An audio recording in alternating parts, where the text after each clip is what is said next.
বেহাল অবস্থায় আসাম আগরতলা ৮ নম্বর জাতীয় সড়কের একাধিক অংশ।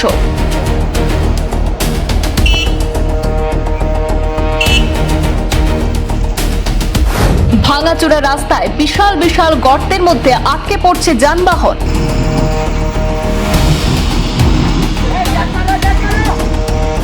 স্কুল কলেজে পড়ুয়া থেকে ব্যবসায়ী নিত্যযাত্রী সকলেই ভোগান্তির শিকার। বেচারথল নবীনছড়া এলাকায় ঝুঁকি নিয়ে চলছে যানবাহন। দ্রুত জাতীয় সড়ক সংস্কারের দাবি স্থানীয় বাসিন্দা এবং যান চালকদের।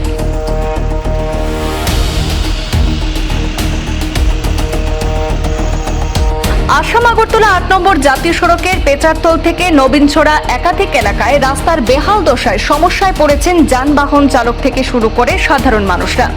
দীর্ঘদিন ধরে সড়কের বিভিন্ন অংশ একেবারে ভাঙাচোরা অবস্থায় পড়ে রয়েছে। বিশেষ করে নবীনছড়া, সিদংছড়া, কাছারিছড়া এবং পানিটিলা এলাকায় রাস্তার পরিস্থিতি নিয়ে ক্ষোভ বাড়ছে স্থানীয়দের মধ্যে। এই রাস্তা দিয়ে প্রতিদিন পেচারথল এবং পানিসাগর থেকে কুমারঘাটের দিকে যাতায়াত করেন বহু মানুষ। বাজারে যাওয়া ব্যবসায়ী থেকে শুরু করে নিত্যযাত্রী এমনকি স্কুল কলেজের ছাত্রছাত্রী প্রতিদিনই তাদের এই বেহাল সড়কের উপর দিয়ে চলাচল করতে হচ্ছে। ভাঙাচোরা রাস্তার কারণে যানবাহন চলাচলেও তৈরি হচ্ছে তীব্র সমস্যা। দীর্ঘ পথ পাড়ি দিতে গিয়ে সময় যেমন বেশি লাগছে, তেমনি বাড়ছে যাত্রী এবং চালকদের ভোগান্তিও।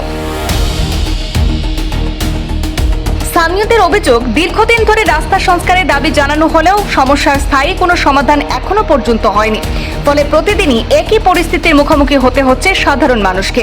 স্থানীয় বাসিন্দা এবং যান চালকদের একটাই দাবি, দ্রুত সড়কের বেহাল অংশগুলি চিহ্নিত করে সংস্কারের ব্যবস্থা করা হোক। কারণ এই সড়ক শুধু যাতায়াতের পথ নয়, এলাকার ব্যবসা বাণিজ্য এবং দৈনন্দিন যোগাযোগের অন্যতম গুরুত্বপূর্ণ মাধ্যম। এখন প্রশ্ন একটাই, কবে মিলবে এই বেহাল জাতীয় সড়ক থেকে স্থায়ী স্বস্তি?